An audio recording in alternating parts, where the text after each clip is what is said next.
We now move to the topic of capital structure. So we'll look at various theories related to capital structure, related to how a firm chooses its proportion of debt and equity, the impact of leverage on the risk, return of equity and share price is something that we'll look at. Now the concepts are underlying concepts are based from Modigliani-Miller proposition, the Pecking order theory and the static trade-off theory, and you should know a little bit about all of them.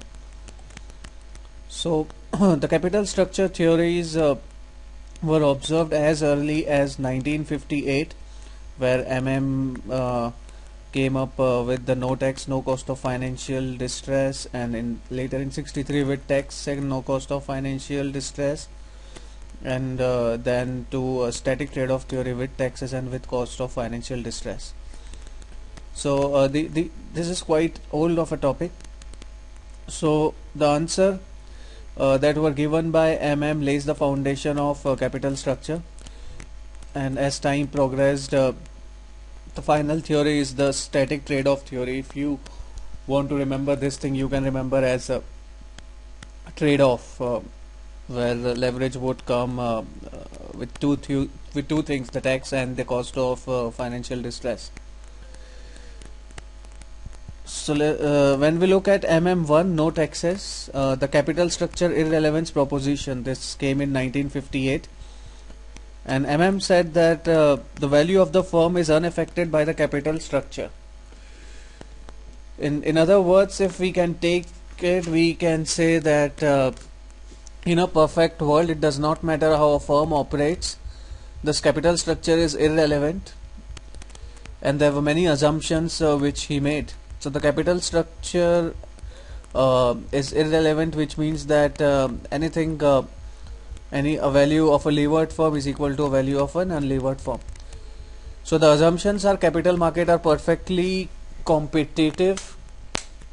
The other assumption is that investors have homogeneous expectation, riskless borrowing and lending is allowed, no agency cost, and investment decisions are unaffected by financing decisions. So in the no tax world, the value of a company is not affected by the capital structure, and MM's capital structure irrelevance proposition could be seen where whether you take a debt or you don't take a debt, it does not matter. So the operating earning EBIT of the firm are available to provide all capital in a company with no debt. All of the operating earnings are available to equity holders, and the value of the company is discounted cash flow of those earnings. If a company is partially financed by the operating are split between debt holders and equity holder, under the assumption of perfect market, the sum of firm's debt and equity should have a value equal to all equity companies. So the value of company is unchanged. So given our assumption, an investor can have homogeneous expectation. So investor can have homemade leverage. He can substitute his own leverage in adding owing stocks for a company. At this process, it is assumed to be costless. A company's capital structure is irrelevant in the presence of perfect capital market. Then came the second part, which says that cost of equity and leverage proposition. Again, it's a no tax. So it says that the cost of equity increases linearly as a company increases its proposition of debt financing. Again, we assume perfect markets with no tax, no bankruptcy and homogeneous expectation. According to the proposition, the debt holders a priority claim on assets and income, which makes cost of debt lower than cost of equity. However, as companies increase their debt, the riskiness of the company increases and the cost of equity increases. Therefore, the benefit of the larger portion of the debt as a cheaper source of financing is offset by the rising cost of equity, and there is no change in the company's WACC. In the other words, the WACC would remain same in 1 and 2. We can say this by a weighted average cost of capital formula, which says that return of equity is equal to debt upon equity into RO minus RD, where R is the unlevered cost of company and RD is the required rate of borrowing. So the equation becomes an equation of a straight line, the cost of capital versus percent of debt in a capital structure. As the percent of debt increases, cost of capital increases linearly, where the slope is D by E. So as increases the cost of the WACC and the cost of debt remains unchanged. So the cost of debt remains unchanged is an interesting assumption here. Of course, the cost of equity increases. So proposition supports his first proposition because benefits of lower cost of debts are offset by increasing equity. The relative amount of debt versus equity does not affect the overall value of firm. Now proposition with tax, value of firm is maximized at 100% tax. So if in the first proposition we add the tax part, we can conclude that 100% debt is the most favorable thing. Now moving ahead, removing the assumption that there are no tax changes the result of their proposition regardless capital structure irrelevance. Under the tax code of most countries, interest payment are pre-tax and are therefore tax deductible. While dividends are paid on after tax basis, the differential tax treatment encourages firm to use debt financing and use tax shield. So the tax shield is equal to marginal tax rate multiplied by amount of debt in the capital structure. In other words, value of levered firm is equal to value of unlevered firm plus tax shield. So VL is equal to VU into plus T into D. If you maintain other assumption, no bankruptcy cost, the value of firm increases with increasing number of debt and the optimal capital structure is 100% debt. So just remember that in the first proposition, if we add taxes, then the value is maximized at 100% debt.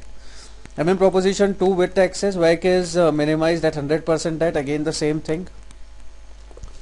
But we focus more on WACC. So the proposition 2 will say that WACC would keep on reducing. And the only change here is in the equation where R0 plus D by into R0 minus RD we multiply into 1 minus T. So the cost of financial distress is now what we are going to look at. The cost of financial distress are increased as the company faces when earning decline. So the cost of financial distress and bankruptcy can be direct or indirect. Direct costs of finance include cash expenses associated with bankruptcy such as legal fees, administrative fees. Indirect cost includes foreign investment opportunities, cost that result from losing trust customer and creditors. Probability of financial distress is related to firm using operation and financial leverage. In general, high amount of leverage in a higher probability financial distress. So other factors which we consider can generally include quality of firm's management, company's governance structure, low quality management and things like that. Higher expected cost of financial distress tend to discourage companies from using large amount of debt. Agency cost of equity refers to cost associated with conflict of interest between managers and owner. So wherever you see this word agency biases in a mortgage-backed security or wherever you say it is between the conflict of interest between manager and the owner. So manager who don't have a stake in the company do not bear the cost associated with excessive compensation or risk or taking too much risk. Because shareholders are aware of this conflict, they will take steps to minimize the cost, and the net result is called net agency cost of equity. Net agency cost of equity has three components. Monitoring costs are the costs associated with supervising management.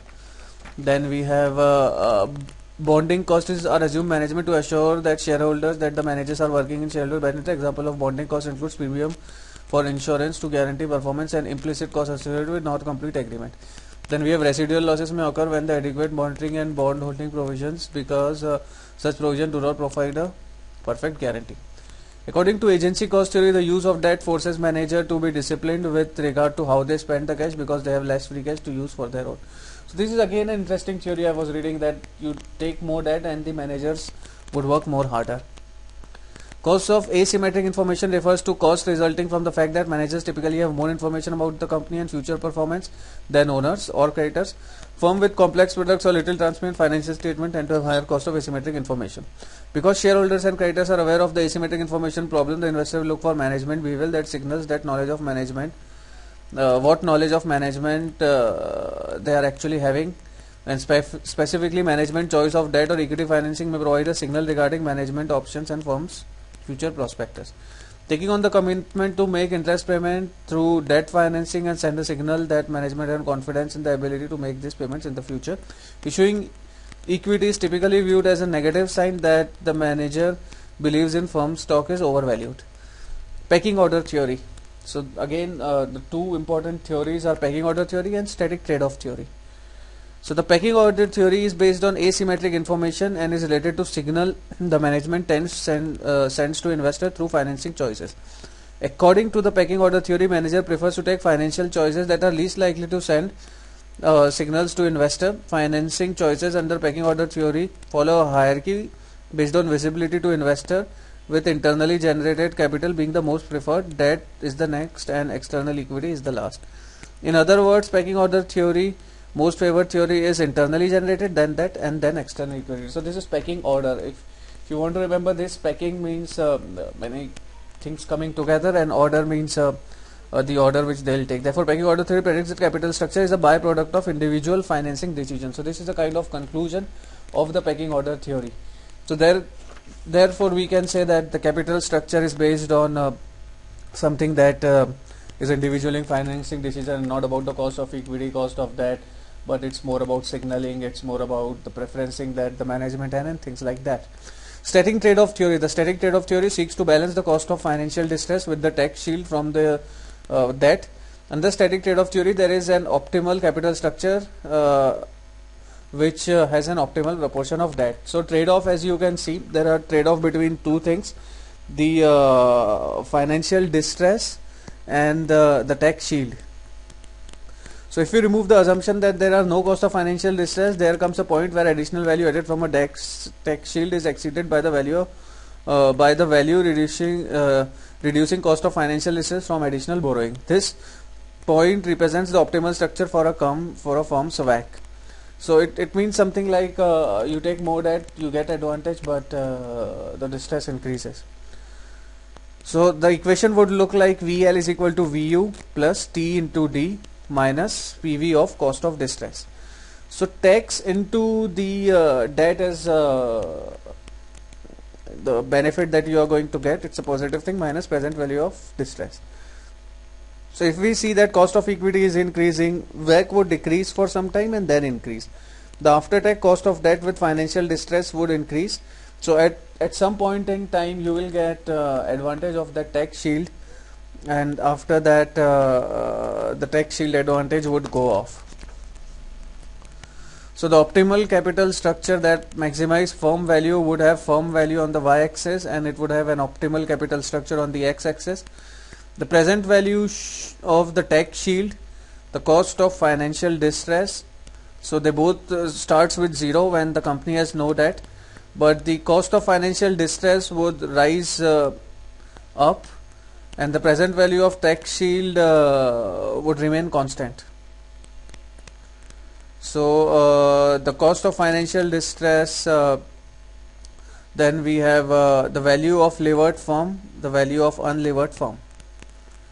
So cost of financial distress would increase at a decreasing rate.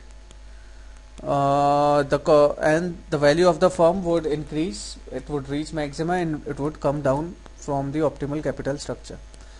So the value of unlevered firm remain constant, the cost of financial distress increases, and the present value of the tax shield remains constant.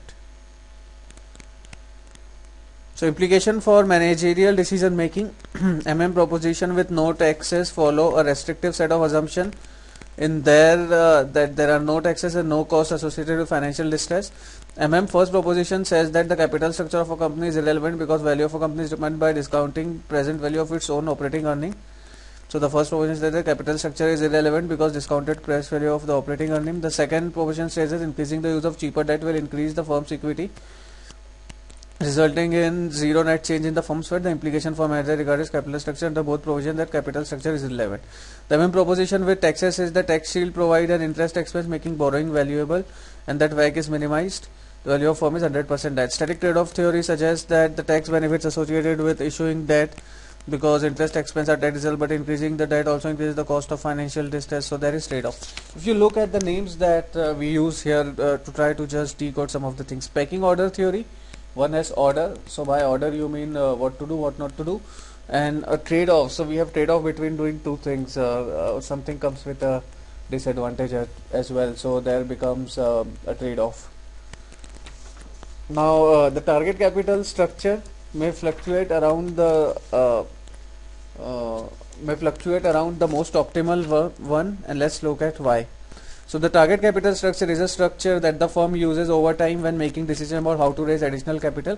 Management uses a target capital structure reflects the knowledge of the firm has optimal capital structure. For managers trying to maximize the value of firm, the target capital structure will be same as optimal capital structure. So in practice, firms' actual capital structure tend to fluctuate around the capital structure, and they have two reasons. Management may choose to exploit opportunities in the specific financial source. Market values fluctuation will occur. So for example, a temporary rise in stock price may create a good opportunity to issue additional equity, which results in higher % of equity than the target. And if the market fluctuated, the stock market, bond market fluctuated, and if there are some ways to increase the value, then they'll take that. So the debt rating agency in a capital structure. So debt rating from rating and such as Standard & Poor's would reflect the creditworthiness of a company's debt. The agency perform an extensive analysis of company's ability to make interest and principal payment. A rating based on bond default risk. Lower debt rating denote high level of default in both stakeholders and bondholders who return demand high return on capital. Because cost of capital is tied with debt rating, many managers have goal for meaning particular debt to debt rating when determining their capital structure. Managers prefer to have highest rating possible because higher rating means cheaper cost. If bond rating drops, investor is speculative grade, the cost of debt increases considerably. So the last level from where there is a high jump in quanta is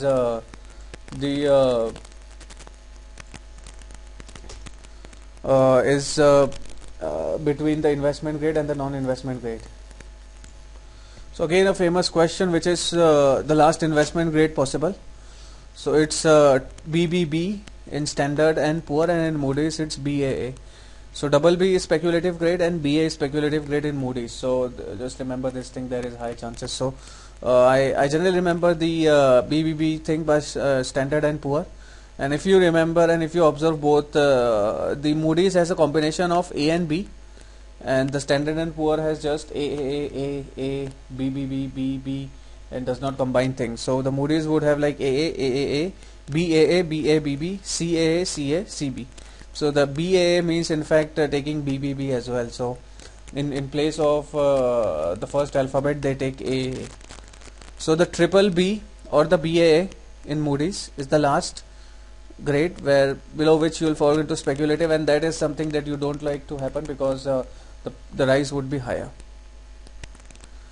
So we move to the last topic here, the international difference in financial average factors that explains the implication of results for investment analysis. For international firm, country specific factors may have significant ingredient of firm's capital structure. So observation regarding international difference in financials may include total debt, debt maturity, and emerging market difference. So companies in Japan, Italy, France tend to have more total debt in their capital structure than firms in US and UK. The companies in North America tend to have longer maturity debt than companies in Japan. Companies in developed market tend to use more total debt and use longer maturity than in emerging markets. These factors, there are factors that explain the majority of differences in capital structure across countries and fall into three categories: institutional and legal factor, financial market and banking system factors, and macroeconomic factors. So institutional and legal, financial markets, and macroeconomic factors. So in the institutional and legal framework, strength of legal system, information asymmetry, and taxes. Firms operating in countries with weak legal system tend to have great agency costs due to lack of legal protection for investors. These firms tend to use leverage. More in capital and have greater reliance on shorter term. By contrast, firms operating in countries with strong legal tend to use less debt overall, and the debt tends to have longer maturities. Information asymmetry, high level of information between manager and investor encourage manager to use more debt in capital structure. In countries where auditors have greater presence, information asymmetry is reduced. Increased transparency tends to result in lower financial leverage. Tax shield provided by debt encourages the use of debt financing. And then we move to the financial markets and the banking system factors. So liquidity of capital markets, reliance on banking system, institutional investor presence. These are the three in the financial market. So companies operating in countries with large and more liquid capital tend to use long maturity debt. Now companies operating in countries where there are more reliant on banking system, corporate bonds as a source of corporate bond tends to be more leveraged. Institutional investor presence, a greater prevalence of large institutional country may affect firms' capital structure. Institutional investors may have preferred maturity ranges for debt. That is the preferred habitat theory. For example, life insurance and pensions plan to exhibit for long term relative to others. There is some evidence that firms in countries with active institutional investors issuing relatively more long-term debt. So if you go to the people who have invested in the company, you will get the kind of people. So there are hedge funds, mutual funds, there are pension funds where invested into great chunk of the company. Then we have the macroeconomic factors, which talks about inflation and GDP growth. So high inflation reduces the value of investor of fixed income payment. As a result, firms operating in countries with high inflation tend to use less debt, and the debt has shorter maturity. GDP growth, company operating with higher GDP tend to use longer maturity debt. So high GDP tend to use longer maturity debt. So there are many things that that might not directly seems intuitive, but uh, observing them closely would give you the best idea. So the country specific factor, use of debt, maturity of debt, institutional legal factors, financial market factor, and macroeconomic factor. So strong legal factor means use of total debt lower. So if you have strong legal system, you are not going to use debt. Less information asymmetry, lower. Favorable tax rate on dividend, use of total debt, lower. Common law as opposed to civil law, lower. Then greater reliance on banking system, debt is higher. Greater influence institutional investor presence, then use of total debt is lower. And macroeconomic factors, high inflation, low debt, and higher GDP growth, low debt. So these are the tabular format. So that would do it for the capital structure part. Thank you for listening.